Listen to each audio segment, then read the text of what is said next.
Broken dolls, shattered minds, how innocent obsessions morph into disturbing nightmares.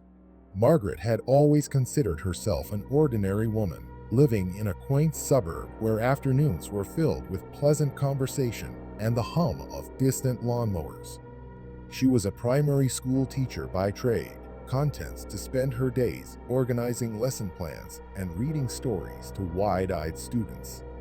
Outside of class, her most distinctive passion was the doll collection that inhabited an entire spare room in her modest home.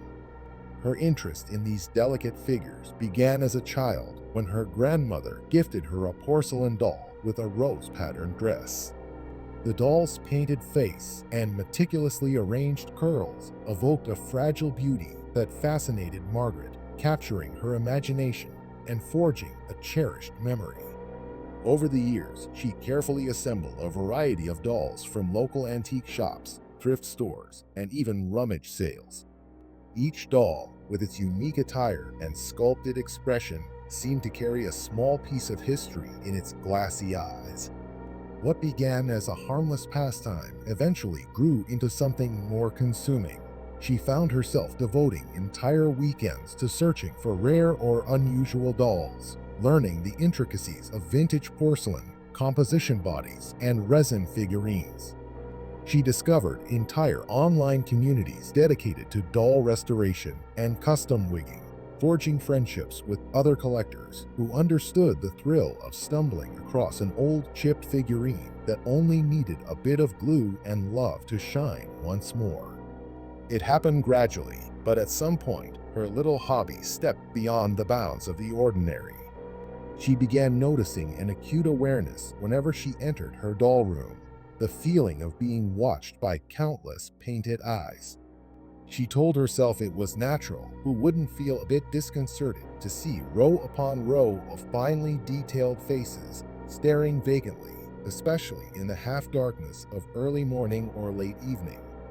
And truly, the sense of comfort she derived from these silent companions overshadowed any fleeting unease. Neighbors admired her dedication, especially after she made a public donation of a few dolls to a local charity auction, bringing small bits of nostalgia to older generations. Yet behind her public warmth, an undercurrent of compulsion whispered in her daily routine. She found herself missing social gatherings because of a new lead on an online auction, or leaving the lights on in the doll room, as though the inanimate figures needed her presence at all hours.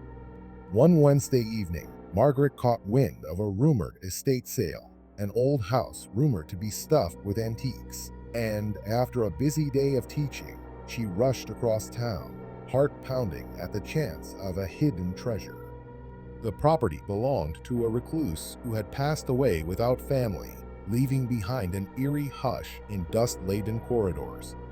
Among the rusted appliances and cracked furniture, Margaret found a single doll displayed in a glass cabinet, distinct from every piece in her existing collection. The figure, perhaps 18 inches tall, wore a tattered Victorian gown with hair that seemed to once be a gleaming auburn, but now had dulled to an ashen hue. Yet the face entranced Margaret. The porcelain was fine, the paint delicate, and the eyes, unlike typical painted or glass eyes, held a strangely lifelike glint. The estate sale hostess recognized Margaret from prior rummages and quietly warned that rumors swirled about the old occupant's obsession with black magic or spiritual conjurations, but Margaret dismissed it as mere gossip. Grateful for the find, she bought the doll for a ridiculously low sum and drove home feeling triumphant. In her mind, the day had been an unqualified success. From the moment she introduced the newly acquired figure into her doll room, however, the atmosphere shifted in subtle ways. The first night, Margaret found herself waking to small creaks and ticks in the walls. No doubt the normal settling of an older house, but it felt amplified, as if tension hung in the air. By morning, she shook it off, attributing it to overactive nerves or excitement. Over the next several days, though, the illusions multiplied. A fleeting movement in the corner of her eye, perhaps just a trick of the light, made her jump while dusting near her prized shelf. A faint whispering sound when she was half asleep teased her into rechecking locked doors, only to find nothing. The new doll, which she named Victoria based on her attire, sat in a place of honor near the center of the collection. Try as she might, Margaret couldn't shake the sense that Victoria's eyes seemed to watch her more intently than any other doll's. She told herself she was imagining it. After all, the positioning of the eyelashes might create illusions from different angles. She had read about that phenomenon in collector forums. Yet gradually, the illusions grew more tangible. She began discovering small changes in the positioning of Victoria's arms or the tilt of her head, which she reasoned might be caused by the doll's joints settling or by her own unintended nudges while rearranging items. Then there was the recurring dream, a bizarre, swirling vision of a house corridor lined with faceless dolls whose faces emerged and receded like flickers of candlelight. At the far end stood Victoria, gesturing silently with a stiff porcelain hand. Margaret would awaken drenched in sweat, the image lingering so vividly that she almost expected to see the dream's corridor materialize right outside her bedroom door. This ongoing mental infiltration became more alarming than the occasional nighttime noises or illusions. She turned to her fellow collectors online. They suggested typical reasons. You're overworked. Your mind is dwelling on your new find. Maybe you're stressed from a job or lonely. Their practical advice, while comforting, did not solve the creeping sense that something intangible but real was happening. Some nights, she considered removing Victoria from the doll room, storing the figure in a box, or even selling it to quell her nerves. But an irrational reluctance held her back. It was almost as if the doll had woven a hold on her mind, whispering that it needed to remain where it was. She told herself that discarding it so soon would be letting superstition get the better of her. Matters took a dramatic turn one weekend when a friend, Carla, came to stay. Carla was an old college friend with zero interest in dolls, staying over for a small reunion. Margaret was both excited to catch up and anxious about Carla's reaction to the increasingly strange vibe in the house. Late Saturday night, they sat in the living room, sipping tea, when a sudden scraping noise echoed from the hall leading to the doll room. Carla froze, wide-eyed, asking if they had left a window open or if an animal might have gotten inside. They both went to investigate, only to find the hallway empty, no window ajar, no sign of intrusion. But Carla, glancing at the partially open door to the doll room, paled. She whispered that she felt a presence, something oppressive that made her skin crawl. Margaret turned on the lights in the room, revealing nothing but the usual array of silent dolls. Yet Carla insisted that one in particular, a doll in Victorian attire, had the strangest aura. She walked around, scanning the shelves. When she paused in front of Victoria, she frowned and said, "This one's eyes seem unnervingly lifelike." The hair on Margaret's arms rose. She realized her friend sensed the same undercurrent that had been haunting her for weeks. That very night, Carla woke Margaret at around 2 a.m., claiming she'd heard footsteps in the corridor. As they quietly crept to investigate, they found no one, but noticed that the door to the doll room stood wide open, despite Margaret recalling she had closed it earlier. A chill overcame them. Carla refused to remain in the house another day, quickly gathering her things the next morning and making an excuse about a family emergency. Margaret apologized for the weirdness, but Carla simply shook her head, saying only that she felt something was not quite right and urging Margaret to take a break from the dolls. Alone again, Margaret wrestled with the sense that her once beloved collection had turned menacing. Over the next week, she systematically checked each doll's condition. She reasoned that maybe the illusions about shifting limbs or abnormal postures were explained by loose joints, an easy fix with some well-placed adhesives. She set aside a day to do repairs. Yet, upon reaching Victoria, she found the porcelain limbs surprisingly stable. She noticed no mechanical reason for them to move. Oddly, the doll's expression, once she gave it a good long look, struck her as subtly changed, like the corners of its painted lips had bent into a faint sneer. She rationalized it as a trick of reflection, but the effect was unsettling enough that she had to step away, heart throbbing. From that point, Margaret's nights became a gauntlet of half-awake paranoia. She'd drift off to the sound of the wind in the eaves, only to jolt awake at random hours with a hair-raising impression that something stood at the door. The sense of presence was so tangible, she sometimes called out, "Who's there?" But of course, no answer came.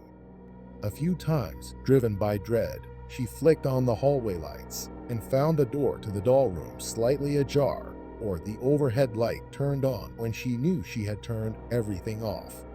The possibility of sleepwalking briefly occurred to her, but she had no history of that. She also entertained the idea that a real intruder might be prowling, yet nothing was stolen or rummaged. Gradually, the boundary between rational explanation and the intangible menace blurred. The psychological toll mounted. She started missing days at work, calling in sick with migraines that mirrored her mental fatigue. At home, she felt caught in an oppressive cycle. The more frightened she became, the more the illusions intensified. Or was it the illusions themselves fueling her fear? A vicious loop. She debated seeking a professional or confiding in family, but shame and pride held her back. Instead, she obsessively scoured forums about haunted dolls, poltergeists, and curses. She found endless anecdotes about restless spirits binding themselves to a vessel, particularly an antique item that might have witnessed tragedy. The darker corners of the internet offered rituals for cleansing or advice on how to trap malicious energies in salt circles. It felt half ludicrous. Yet she considered it anything to quiet the nightly terrors. She was not particularly religious or superstitious, but desperation does curious things to a person. One night, in a peak of frustration, she gathered a box and planned to store Victoria out in the garage. She told herself it was just to get some peace of mind, nothing more. But as she approached the doll, a wave of intense dizziness overtook her, as if a wave of air pressure had descended. She steadied herself against the shelf, blinking. The doll, from that angle, seemed to be gazing up at her with an expression of sorrowful defiance. She pressed forward, hands trembling, reached for the doll, and promptly glimpsed a flicker in her peripheral vision. A shape, tall and gaunt, standing behind her in the reflection of the glass cabinet. She spun around. The shape vanished. In her shock, she dropped the box, stumbling back. A suffocating fear, like a vice around her lungs, paralyzed her.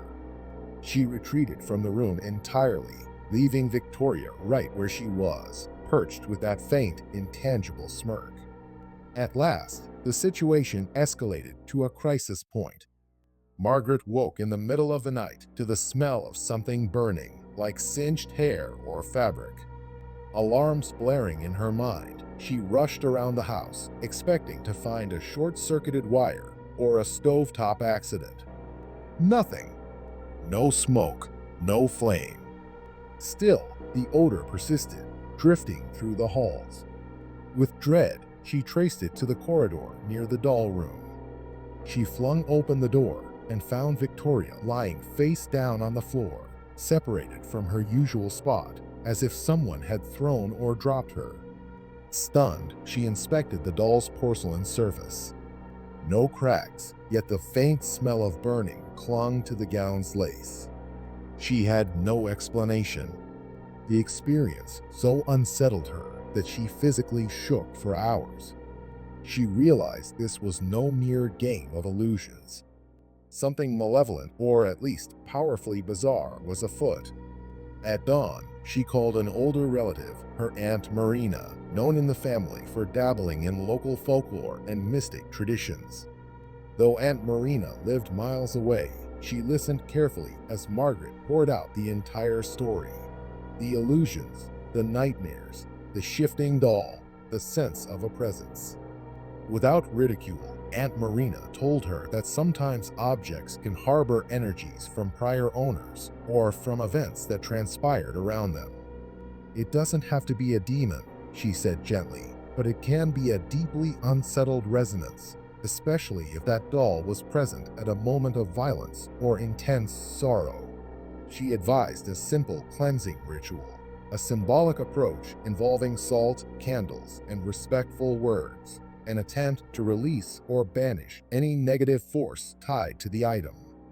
Armed with her aunt's guidance, Margaret decided she had nothing left to lose. She acquired sea salt, a few white candles, and a small bell. One late afternoon, she cleared the center of her living room and placed Victoria on a table. Following Aunt Marina's instructions, she circled the doll with a ring of salt and lit the candles at the 4 cardinal directions, murmuring a quiet invocation for peace and release. The ritual was not flamboyant, but as Margaret stood there, focusing on positivity, she felt a swirl of emotion welling up in her chest. A wave of tears came unbidden. She forced herself to speak to the doll, addressing it as if it were a living presence. If there's sorrow or anger bound here, I release you. You don't belong here. Return to rest or find the light that offers peace. The air felt electric, a subtle tension building. Then, in a final step, she lifted the small bell and rang it thrice, each chime echoing softly in the enclosed room. The moment the 3rd chime ended, she sensed a shift in the atmosphere. A hush so profound that it felt the house had temporarily halted. Then, a minute later, it felt as though a sigh of wind passed through.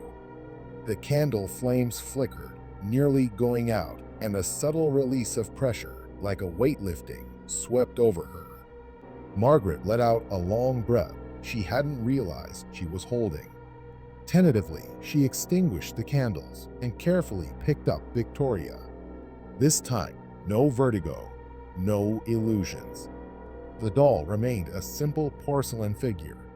That night, for the first time in weeks, Margaret slept peacefully, unvisited by nightmares. In subsequent days, her house returned to normalcy. The random creaks at midnight ceased to frighten her, replaced by the familiar sense of an old home settling. The oppressive gloom that once plagued the doll room gave way to a calmer vibe. Margaret still collected dolls, but she found herself less compulsive about it, as though some invisible thread had been cut. She debated if she should get rid of Victoria, but an odd fondness for the figurine lingered, like a sense that the tension had resolved, leaving behind only a curious relic. She placed Victoria on a shelf in her living room, with a small piece of protective quartz at its side, following Aunt Marina's suggestion. Though she never fully rationalized the events, Margaret was content to let them rest as a brush with forces beyond her everyday understanding. Life returned to a happier rhythm. She resumed her teaching with renewed focus. Occasionally, a friend would ask about her collection, and she'd smile, describing how she had scaled it back, parted with some pieces at local fairs, but kept the ones that truly mattered. Rarely did she discuss the harrowing nights in detail, though she did confide in her Aunt Marina that she felt as if she'd glimpsed how an innocent passion, like collecting dolls, could morph into a psychological snare if not tempered by caution.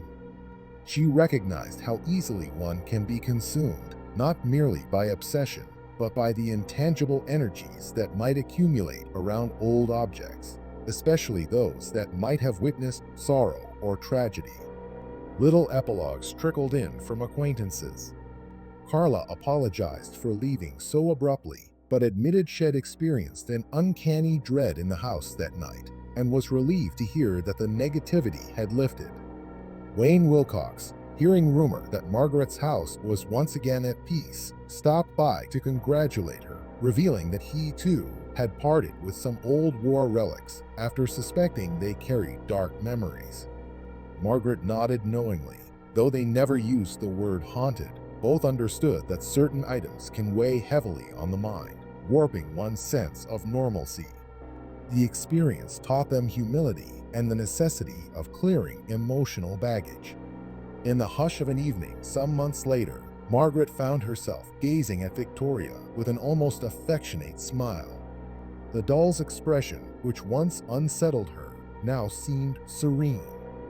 No illusions of sneers or sorrowful tears. She gently dusted the gown, remarking that the worn lace still held an archaic charm. Feeling reflective, she spent a moment remembering all the intangible fear, the illusions at the corner of her eye, the oppressive nightmares.